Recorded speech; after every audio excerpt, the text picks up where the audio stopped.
Welcome to the Emotional Balance Sheet, the go-to podcast for parents with multiple kids, especially those with twins, triplets, or more, who are navigating the maze of modern family life and personal finance. Whether you're overwhelmed by education or retirement planning, parenting dilemmas, career transitions, or trying to define your purpose and plan, we're here to guide you with empathy, encouragement, and expertise.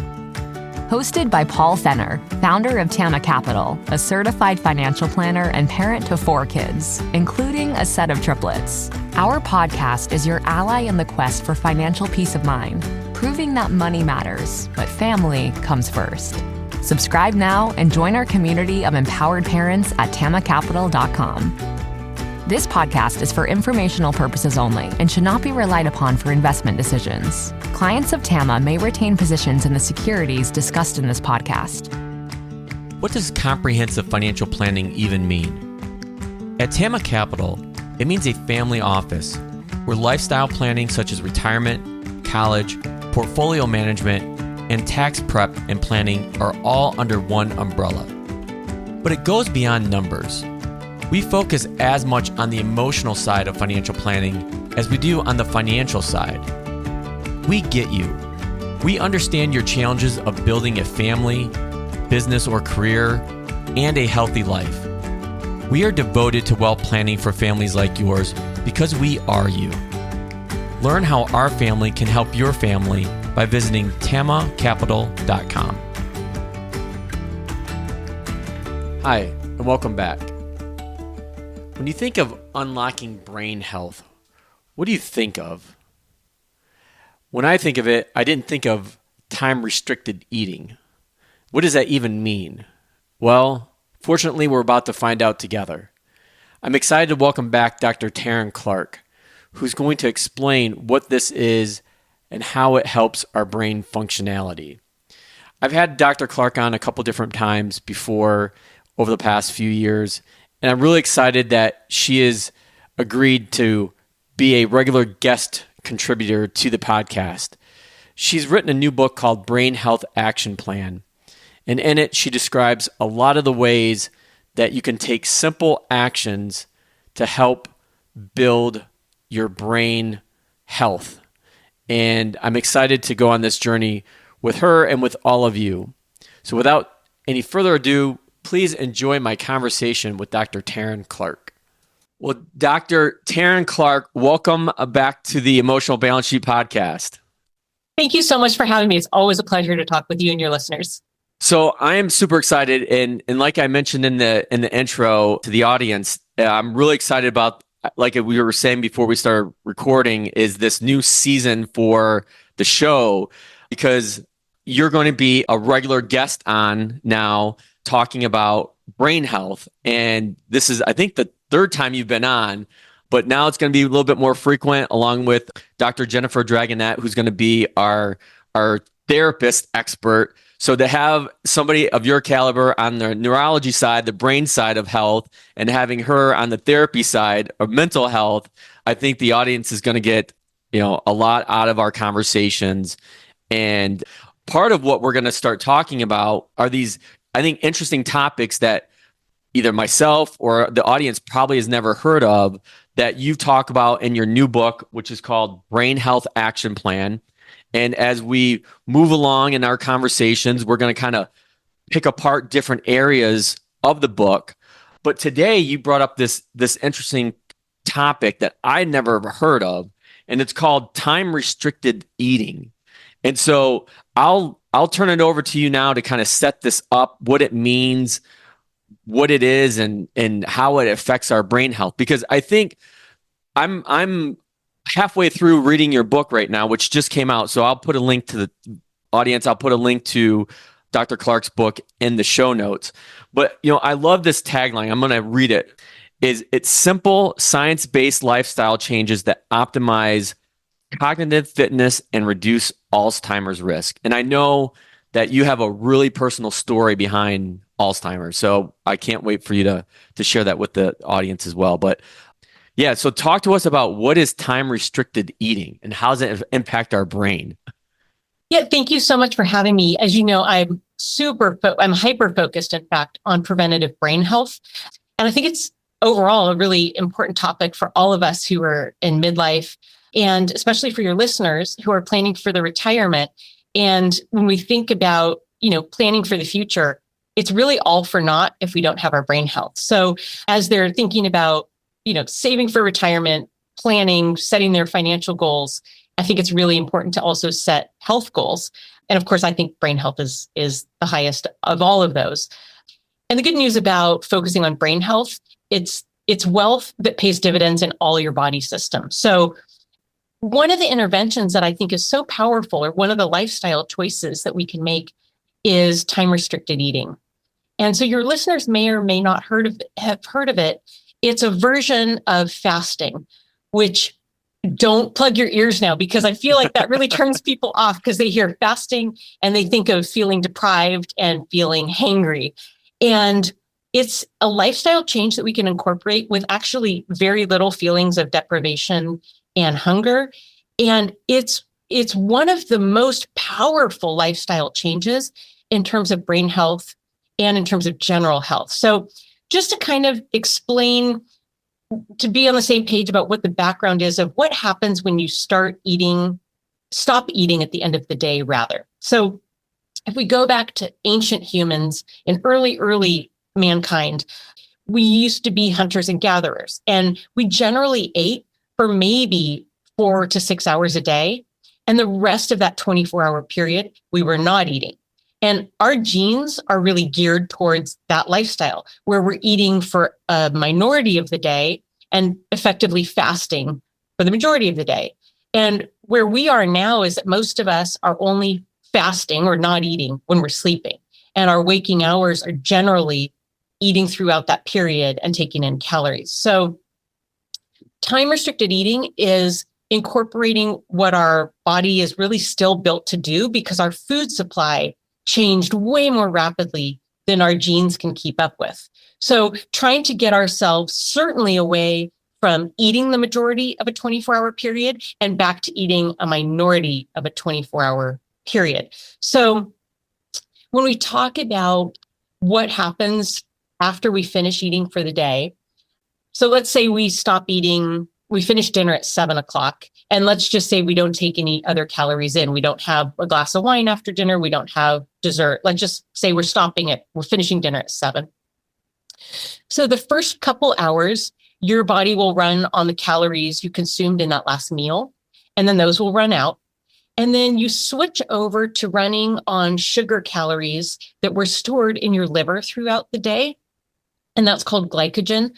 It is effectively a liver stored sugar. So your body will switch over to living on liver sugar for 10 to 14 hours after you stop eating. So because when you're sleeping, you still have metabolic processes going in your body. You still need calories. You still need fuel. So you run on that for a certain amount of hours. And then after you burn through all that liver sugar, then you get to what is called ketosis. That's the process of burning fats that are stored in your body. And that's I was just going to ask, when does that happen? I forgot the key word of that, but I was curious, when does that happen? Yeah, that doesn't happen till probably 10 to 14 hours after you stop taking in any kind of carbohydrate. That calories. Seems like a really long time. It is a really long time. So you can imagine that if you have a dessert at 9:00 at night, and then you wake up and you're eating at 7, the odds of you ever getting to burning fat are pretty low. And that's the concept behind the ketogenic diet. People are trying to just stay in fat burning all the time by not taking in carbohydrate calories, which is kind of a tangent. And we could always talk about that another time.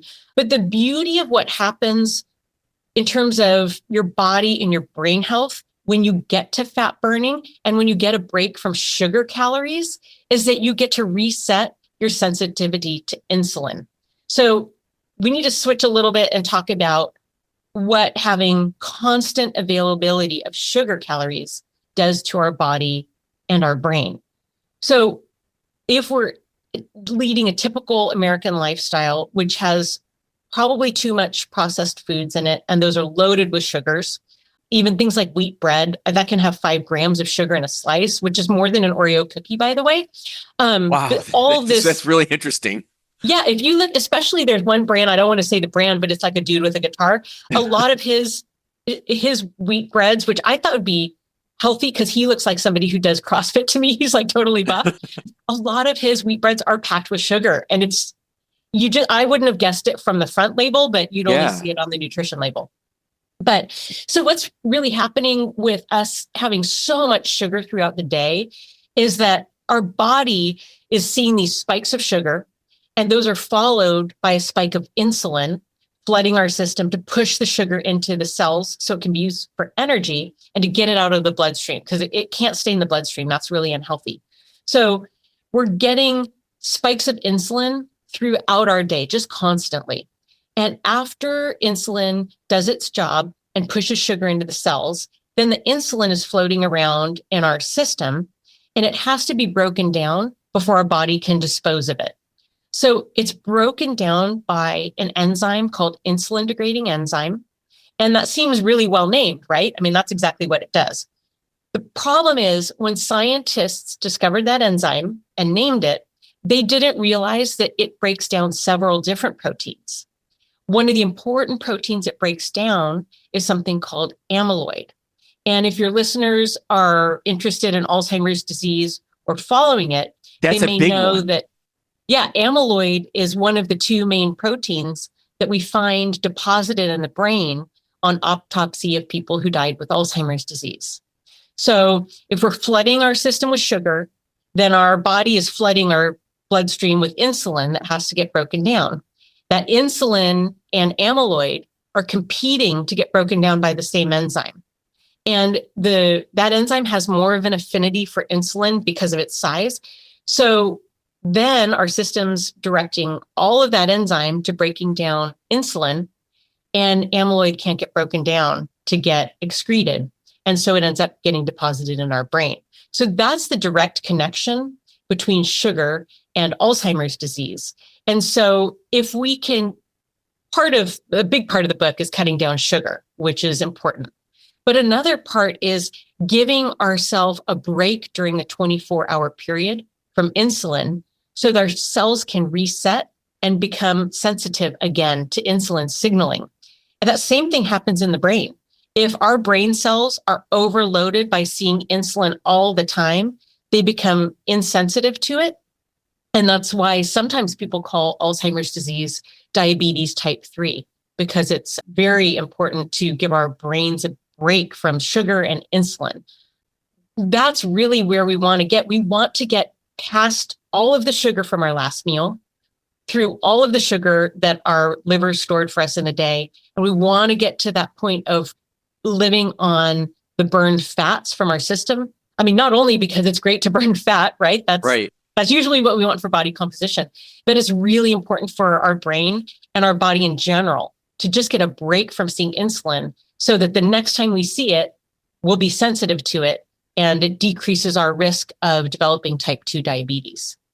So is that one reason why it's hard to, I don't know the word, to lose weight, but to burn the fat is because it's such a long cycle, that 10 to 12 hours potentially that you mentioned of the body working until it gets to the point where it actually starts burning that then?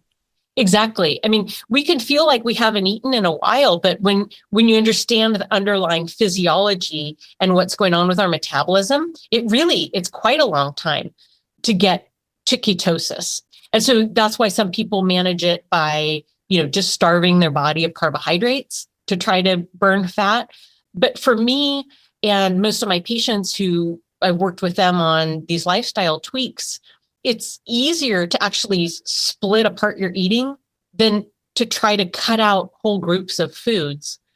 A lot of us have found that, at least. Some people do ketosis and they do it well, but it's one of those diets where if you do any cheating, you're totally derailed, and then you have this kind of spring back to actually gaining more weight. So it's a really restrictive diet that there's no room for error on it. And so finding that with most of my patients, they find that paying more attention to when they eat makes a big improvement. And one of the things, I feel like one of the things that's maybe germane to our talk, because I think about it with brain health, is how do you know it's working? We're asking people to make changes for the future. And to me, it feels a lot like an IRA. I don't have, a I was just saving. going to I have to say, do my like own when you IRA said thing. that, I'm like, it's not that much different than like asking people to save in a retirement account or a 529 for college or any type of savings plan. Exactly. I mean, it's work and it's a little bit of sacrifice, right? Right. I'd rather Yeah. be spending that money on travel right now. But the difference, and the question is like, oh, well, what if I don't live to use all that money? Okay, but I'd rather have that opportunity than run out and Right. be destitute. So the difference is, though, I can log in and look at my retirement account anytime and see that it's growing and see how much is there. It's a little bit different than trying to bank future health in midlife. Because how do you measure that? Okay, I'm time restricted eating. I'm, eating less sugar. I'm one of the other interventions is eating less seed oils like canola and vegetable oil. And I think we're going to talk about that another date. Yes. But it's hard because you don't have the positive reinforcement of being able to look at it. And so the way you can measure if it's working right now, there's a couple surrogates that we can look at. One of them is that most people, when they really adopt these brain healthy habits, will see an improvement in body composition. So an increase in muscle, a loss in fat, so more definition. Another surrogate marker that people will see and be able to feel to measure that this is working is most people have improved focus. That's especially true of time restricted eating. When people are getting to ketosis, getting a break from the constant sugar to their brain, it does improve focus. So there are a couple ways we can. How does that measure? Like, how does one measure like the amount of focus like that? It's hard to measure. Sometimes I can, if we do cognitive testing, I can measure an improvement in attention, but I wouldn't expect that most people are going to have a neuropsychiatric battery or a neuropsychological battery for that. Just basically day to day feeling better, less fatigue, less brain fog, more focus, ability to get tasks done. I've had people describe it to me that they notice they have less piles around, meaning they sit down to do a task and they get through it to completion rather than having a lot of things halfway done. So that's one of the benefits. And we can talk about kind of the nuts and bolts of how to approach time restricted eating. I mean, I wish it didn't have restricted in the title because it really sounds kind of barbaric, but it isn't that bad with just a little mindfulness and awareness of how we're eating. So that's something we can talk about too if listeners want to start incorporating and trying to move towards an effective time restricted eating strategy. So I'm curious when it comes, that's a good lead in my question, because when it comes to like developing a strategy of like when to eat and when not to eat, obviously like I've read where like, you don't want to eat past a certain time at night. It kind of probably goes back to what you've explained so far with, storing of the sugars. But is there, because like one thing that I've personally changed starting about almost a year ago, I changed my workout routine where rather than doing an elliptical workout, 4 or 5 days a week, I started rucking. And some of the listeners will know this because especially ones that live in my subdivision here in the state of Michigan, they see me. But it's really based off of this book by Michael Easter called The Comfort Crisis. I'm not sure if you read it or not. I read that too. I loved it. Yes. Yeah. And I also ruck. And so it was a good reinforcement. I loved his book. Yeah. And so part of what I took away, so that was like one of the main things I took away from Michael's book. But the other thing kind of leads into what we're talking about right now, which is so interesting. I didn't necessarily realize it had a name, was this time restricted eating. So what I did is I would find myself, I ate the same processed deli sandwich pretty much every day for lunch. And so what I stopped doing, I just stopped eating lunch. And it took a while to kind of get through those. I don't know if there is such thing as a word hunger pain. I was going to ask you about that as well. But I feel so much better not eating that during the day and then just kind of waiting until later in the day, maybe trying to have, I'll call it a healthy snack, but I'm not even sure if healthy is the right word before like dinner. So does that kind of go into this time restricted eating strategy, or is it to where it's more like don't eat past like 7 or 8 o'clock at night, depending on like when you go to bed? That's a great question. There's a couple ways. There are a lot of actually ways to address time restricted eating. And that's one of them. And I think a lot of the focus improvement and things that you're noticing might also be from reduced calorie intake. And when we say that, I feel like we're going back to the 70s and like some of those diets of the 70s. And when I talk about caloric restriction, it's not really about counting calories. It's about overall eating less, because every study that's looked at longevity, lower calorie intake improves longevity. I mean, even when we look in a cellular level and we get to the telomeres, which is kind of like the shoestring ends on our chromosomes, it's a great topic. We know so much about it. And we are, as a society and as a world, well, not as a world, because some people are starving, but in developed nations, we are eating too many calories, way too many calories. So I think you're seeing a benefit from that. But by that, I don't mean like go count calories, because I think that's really not. I see. That's the thing is, I have really resisted that idea. Same way with like if I tie this back to like financial planning, like budgeting. Like most people would be shocked to hear me say that I hate the word in the process called budgeting, because it's not necessarily about trying to figure out like, okay, I'm only going to spend $100 eating out, or I'm only going to spend $500 a month on groceries. It doesn't matter necessarily like where you're spending. It's your total amount that you're spending. Yep. And so does that need to come down? Same way with calories. It's like, I'm not really counting the calories and like maybe necessarily like what I'm eating, but am I just eating less? I guess. Exactly. And that's why I hate even bringing up calories, but if you look at the studies on it, it's all under the rubric of caloric restriction in animal studies and human studies and observational studies. But yes, I agree. I would rather see people skipping things than like counting and being like, oh, I have, 200 less calories. Like that micromanagement, I agree. It's just like budgeting, and it's overall. It doesn't work. Totally like eventually, like forest. You don't have the willpower to keep doing that. No, I agree. So many times I've downloaded one of those apps on my phone where I'm like going to put everything on my budget in, and it lasts like 2 days. It's so tedious. So that's where I like the bigger picture, because it's easier to look at your day. You've dropped lunch, and that's fantastic. I mean, eating 2 meals a day, even when we look in dogs who eat kibble all at once, 1 meal a day versus 2, have a longevity benefit. So time restricted eating, caloric restriction, it all is tied together in terms of longevity, brain health, general health. So what I think, the hunger pains is one thing, and people may have them when they start. Kind of tying into your exercise in the morning, it's challenging because a lot of us, myself included, I find that exercise for me first thing in the morning is the best. Yes, I agree. I don't do like a CrossFit type thing. My husband does CrossFit. He can fast. He can do CrossFit in his fasting window most days, but some days he just can't. So he'll break with like a high protein, high fat, no carb kind of a breakfast. So he's not really breaking the fast as much because he's still not introducing carbohydrate calories. So he can still stay in the burning fat, but he really needs something in his stomach because he just can't make it.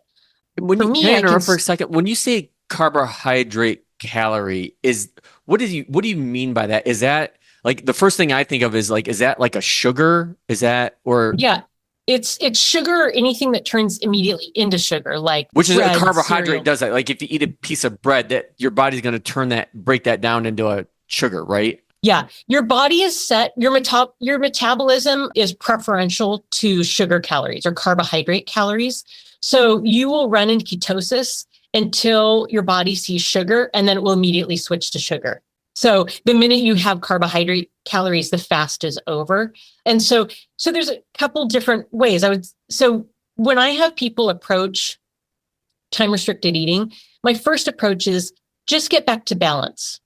Just decide that there's going to be a 12-hour window where you're eating and a 12-hour window when you're not eating. You really shouldn't have hunger pains during that time. I'm not sure you'll get to ketosis during that time, but it's just an absolute minimum because you don't want to still have liver sugar left over when you're already eating more sugar and starting your day. Like you're just never getting a break from sugar. We've got to get at least towards that. So that's something everybody can do. 12-12 doesn't require medical supervision. That's just a basic, like a no-brainer way we should be shifting. So, and that will usually end up cutting out, like when I started, because I wasn't doing this probably like hardcore seriously and really doing it most days unless there's like a social activity. Then it's just a day that I'm not doing it, and that's fine. I'm not obnoxious. I don't go to a party and be like, oh, I stopped eating at 7, like, whatever. I'm not going to tell everybody about my lifestyle because nobody wants to hear that at a party. So 12-12 is a good way to start. When I started with that, I already noticed that it cut out things like me snacking when I was making my kids' lunches at night, because it's so easy. Like you're putting grapes in and I'm just having some grapes. It's not a lot of sugar, but it's sugar. It's fruit sugar. And certainly I'm putting desserts in their lunch and snacking, or putting away, like sometimes I would do like noodles and stuff, and that's carbohydrates. Like I don't need at 9:00 at night to be having a snack of noodles that I'm putting in my kids' lunch. I just really don't. So it cut out a lot of that. It also, if you drink, after dinner, having a drink at night, it cut out wine. At that time I was drinking, I'm not now. Part of that had to do with the book that you mentioned about comfort, and part of it just had to do with research for this book. But that cut out a lot of nighttime calories that were pretty empty that I didn't need. So that can even be effective in that regard. And then from there, you go to either one of those sides. So if you're somebody who works out in the morning and you need some calories, trying to change those calories to protein or fat calories, like eggs would be a great breakfast. If you have to get some calories before you work out, you need something in your stomach. And you could always, make like egg muffin cups or something that you have in the fridge and you can just heat up and go. It doesn't have to be adding to your morning of cooking a meal before you go. So that's an option. But trying to stretch either way. So do you move dinner a little bit earlier because you can't move when you're going to break your fast and have breakfast? Or do you keep your dinner or meal calories ending at 7 and then start to try to push your morning later? If people have had the experience of missing breakfast and then realizing it's 2 PM and they never ate and they never got hungry, a lot of us have kind of that baseline feeling. They might be people who are going to be pretty successful pushing their breakfast, really breaking their fast at lunch instead of having a breakfast altogether. For me, I'm one of those people that if back in the day, if I woke up and I had an English muffin or like cake as breakfast, which is like a blueberry muffin, I would be starving an hour later and need to eat more. But if I didn't eat anything, I could easily get to lunch and not be particularly hungry. So that's interesting, because like sometimes like when you eat something, you think, okay, I'm hungry, I'm going to eat. But then like when you do eat, then like an hour later, like you mentioned, like you're hungry again, rather than if you would have just skipped it, it's kind of like you don't miss it. Yeah. And it sounds weird, but if you are having like that empty stomach feeling, sometimes it's just empty stomach feeling and it's not truly hunger. And so what I try to do to get through that, to see, do I really need to eat or not, is have a big glass of water. Cause I'm super into carrying my, half gallon around all day. And a lot of times water will get you through that. It's just a sensation that your stomach doesn't have anything in it. And that's a good way to push through. I mean, all of these when you get beyond 12-12, of course, you have to talk to your doctor and be sure that your health situation is approved for 14 hours of not eating, 10 hours of eating, or a 15-9, which would be 9 hours of eating, 16-8, which is only 8 hours of eating. You have to run that by your doctor, and especially if you're taking medicines or have any health conditions. And so some people look more at, they'll just have a variable schedule, like, okay, it's 7:30 and I just finished eating, so I'm just going to keep in mind that I'm not going to eat, maybe they're doing a 14 till 9:30 tomorrow. Or some people, it's easier to say, I'm only going to eat between 10 and 7. And so I'm not going to think about it. I'm just going to try to follow that. And then if it's a social thing and you have wine after that, or that's whatever. I just don't think you can be so dogmatic about it that you make yourself miserable. But having kind of either it's a general time frame, or it's a general, like, what your fasting window is going to be, and you kind of reset every day. For me, it's just been easier to say, I'm going to finish eating between 7 and 7:30, and I'm going to start eating sometime after 10:30 the next day. And so a lot of times I find it's 11:30 and I go, oh, okay, well, I guess if, I can eat now, but I just find I'm not waiting for 10:30. Actually, I'm not watching the clock because I drink black coffee, which I had to change to because I was a cream and sugar gal. Oh, and yeah. I never thought I would drink black coffee, but being able to drink black coffee or plain tea has made all the difference because I love coffee. And so I can have pretty much as much of it as I want. And that's made a difference. Couple tricks to get rid of that is to get rid of the sugar. I started with cinnamon. That really helped me cut down the sugar gradually and then get rid of it. Now I don't have cinnamon in there. I probably could. It has great health benefits, but I actually have a little bit of Himalayan salt in my coffee. That might sound weird, but it like takes away a little bit of edge of bitterness. Okay. And Himalayan salt is really good for us. Celtic salt is another great healthy salt. Like we actually probably need a little more salt in our lives. So that's made a big difference. But my body has really reset. And if I feel empty stomach feeling, I have water or tea or coffee. And, I kind of appreciate like, wow, I never felt hungry in the past. Like all of my, I would eat food and then an hour later be hungry. Really, it was just craving. I was coming off the sugar of that meal and I just wanted more sugar. And so I think all the interventions in the book dovetail with each other. They're all interconnected. But as I broke my sugar addiction, which in the book you'll read, I had quite a sugar addiction. I mean, I had addict behavior moving around town. The preview of that is it was related to Starbucks. Once I started to cut down the sugar addiction and break away from that, that was way more unpleasant than incorporating time restricted eating. So I think your listeners can do it. And I've just seen so much success in my patients and they're so happy with their eating schedule. And there's so many ways to tailor it. I mean, I was just going to ask, like, it sounds like from what you've described so far, it's like you're going to have to give yourself some empathy to get started because you're going to have to try different things and see what works and see what doesn't work. And it's kind of like a trial and error, like until you really fine tune it to where, okay, yes, this works for me. Like in your example, like you got to the point where like 10:30, 11 o'clock or whatever it was, like you still weren't necessarily sometimes noticing that you hadn't eaten, that you weren't even hungry. But I'm sure it took time to do that. Just like you're breaking away from the sugar. I think people want or expect those like instant results. It's kind of like their portfolio and the equity markets. Like the biggest power of being in the markets is time and the power of compounding. I think this is probably similar. I think there's so much overlap, and that's why I'm so excited to have you on and have these conversations because there's so much overlap between the financial planning of what I do and the brain and neurology part of what you do. There's more overlap there than we think.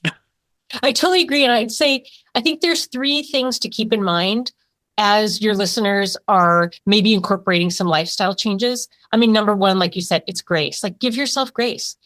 You paying attention to this and doing something about it is putting you head and shoulders ahead of most people who aren't even aware that they can do anything to change their brain health. And they're not really aware of what those interventions should be. So one of them is grace. Always forgive yourself. And I agree. If we go out too hard and fast, it's a recipe for disaster, like yo-yo dieting. It's not a diet. It's how we're going to live. It's how we're going to eat. And where it ties in with an IRA or a retirement account is the beauty of talking about this with your listeners who are, not faced with dementia, but earlier in life is you can make smaller choices earlier in life that are going to pay huge dividends later. I mean, your listeners know, and I don't really understand, but I've seen it where it's like, oh, here's the person who started saving $100 a month at 20, and they have, I don't know how many $1 million in their retirement, right? And then you look at somebody who started 10 years later at 30. It's night and day different. It's night and day different from midlife to, if you start really late, I would say, it's never too early or too late, but it's certainly a lot easier if you start early. Right. If you start saving your retirement at 65 or 60, and you got 5 years to save, $3 million, it's not possible. Right. So the beauty is the earlier you start, the more gentle you can be with yourself. You don't have to be super dramatic. You can make tiny changes, and those tiny changes are going to pay a big dividend because you've got that benefit of time, just like in your retirement account. So grace, doing it slowly. I think that's the reason that my clients and I have had success, because we're not doing this overnight. I mean, I remember we have some friends who we met through my husband's CrossFit gym. And I remember they were doing a super restricted, I want to say they had a 6-hour eating window. I remember when I first heard that, it just sounded like hell on earth. I couldn't do that. I mean, also like nothing social fits into that, like really nothing. Like, you really can't hardly have lunch with somebody. You certainly can't have dinner because you're done by 6. Nobody else eats by then. And I just remember thinking like it's brutal and barbaric. And so, but I started with 12. Like I started with like, I'm just not paying attention to when I stop eating or when I start. So I just started with paying attention. And then I pushed it a little bit and it was like, oh, it's already 7, but I'm just gonna have some water. I'm not hungry. And then it was 8.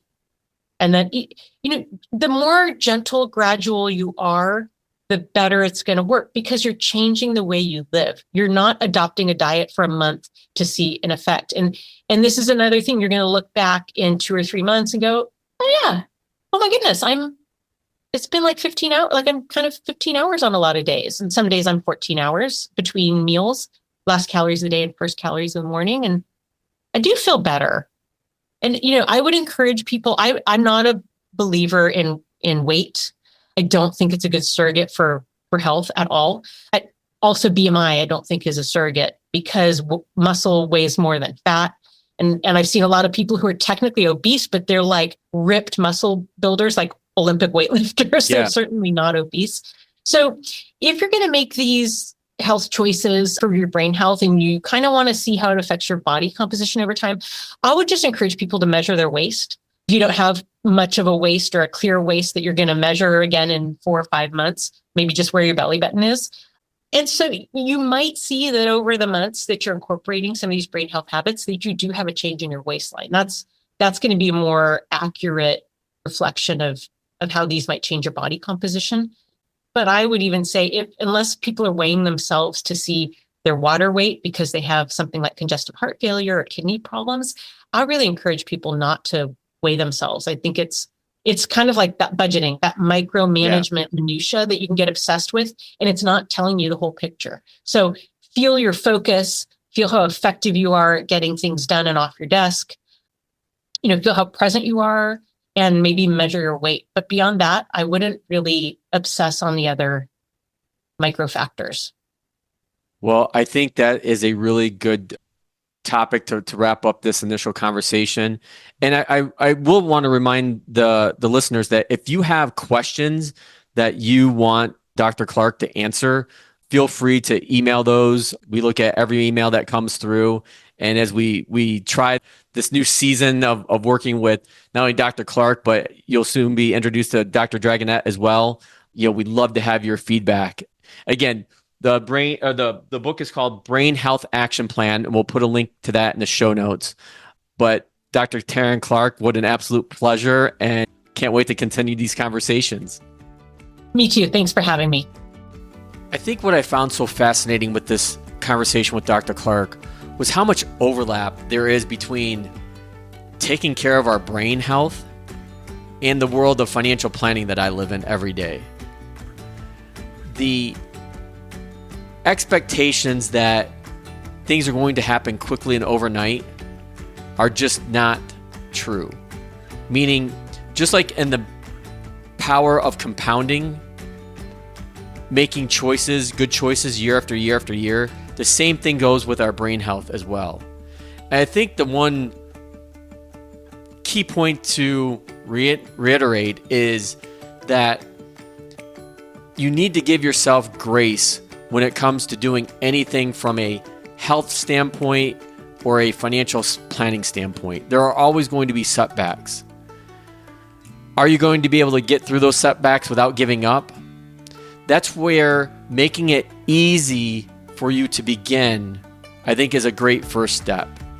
And I think a lot of the action items that Dr. Clarke gave us, like reducing sugar embracing this time restricted eating, you're going to have to do some trial and error to figure your way out around it. But starting small will have long-term gains, just like from a brain health perspective and a financial planning perspective. If you've enjoyed this conversation, could you do me a favor? Do you know anyone else who would enjoy these types of conversations where we talk about the intersections of our emotional and financial lives? Because if you do, it's actually going to help both of us. Could you share this conversation with someone? They will think you're great because you just gave them this terrific podcast, and it helps me grow my audience. Or you can tell them to go to tamacapital.com. Thank you so much, and we'll see you next time.